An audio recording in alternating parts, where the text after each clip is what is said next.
Warahmatullahi wabarakatuh.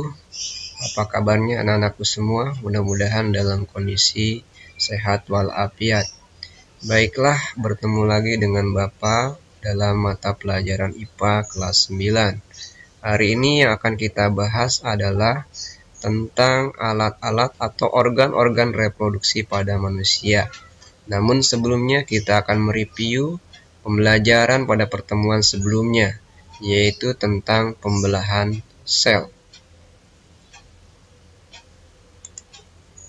Ya, yang kita bahas adalah tentang sistem reproduksi manusia, di mana di dalamnya akan kita pelajari tentang pembelahan sel, struktur dan fungsi sistem reproduksi manusia, serta kesehatan organ reproduksi manusia.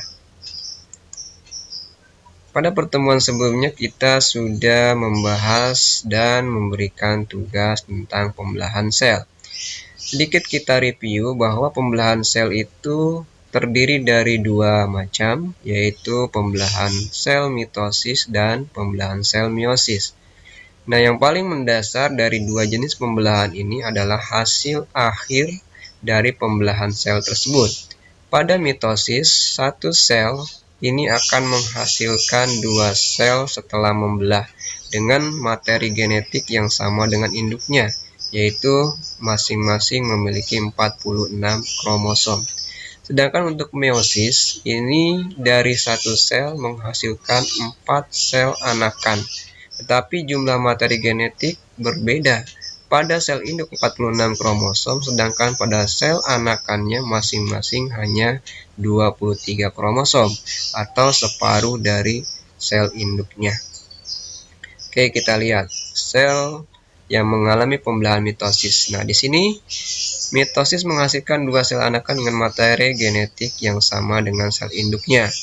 Kemudian di sini juga jumlah kromosomnya adalah 2N atau disebut dengan diploid. Jadi antara induk dengan anakannya masing-masing memiliki struktur 2N. Tahapan-tahapannya yaitu interfase, profase, metafase, anafase, dan telofase. Nah, itu tahapan pada pembelahan mitosis. Sedangkan untuk meiosis, nah kita kembali lagi. Untuk meiosis, ini pembelahannya menghasilkan kromosom yang jumlah kromosomnya separuh atau setengah dari sel induknya. Tadi kan jumlahnya induknya 46, sedangkan anaknya hanya 23. Di mana pada meiosis di sini induknya memiliki susunan sel diploid atau 2N, sedangkan anaknya hanya memiliki haploid atau 1N. Tahapannya pun berbeda. Pada meiosis terdapat meiosis 1 dan meiosis 2, di mana masing-masing proses meiosis tersebut terdiri dari tahapan.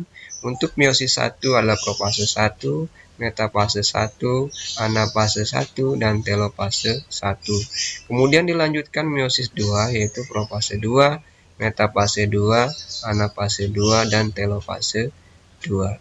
Ya, itu sedikit review tentang pembelahan sel, yaitu pembelahan mitosis dan pembelahan meiosis. Selanjutnya kita lanjutkan pada struktur dan fungsi sistem reproduksi manusia. Oke, mohon maaf anak-anakku sekalian, tentunya di materi sistem reproduksi manusia kita harus menampilkan alat-alat reproduksinya, di mana kita tahu bahwa alat reproduksi pada manusia itu berbeda antara jenis kelamin laki-laki dan jenis kelamin perempuan, ya.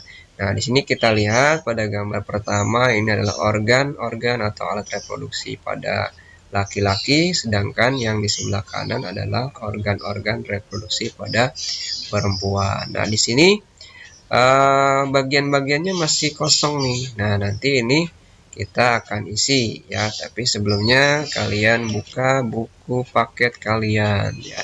Silakan dibuka buku paketnya dengan materi organ-organ reproduksi pada manusia, yaitu di halaman berapa ya? Kita buka. Oke, halaman 8.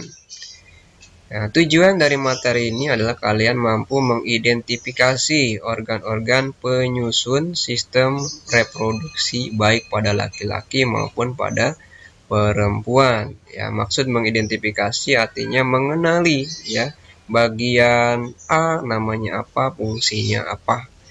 Oke, nah nanti di halaman 8 itu ada gambar organ reproduksi pada laki-laki.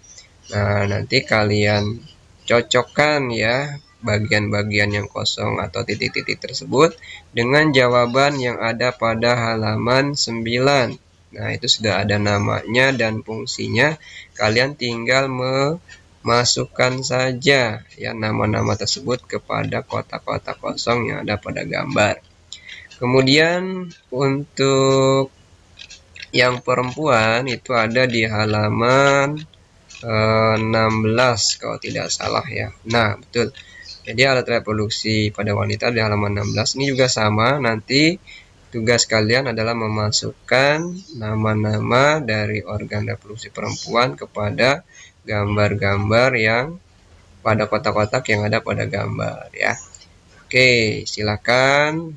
Setelah ini kalian baca materinya dari halaman 8 sampai halaman 16, kemudian kalian gambar pada buku kalian organ reproduksi laki-laki dan perempuan, kemudian kalian foto dan kalian upload ya sebagai tugas mandiri. Oke, demikian yang ingin Bapak sampaikan. Terima kasih. Assalamualaikum warahmatullahi wabarakatuh.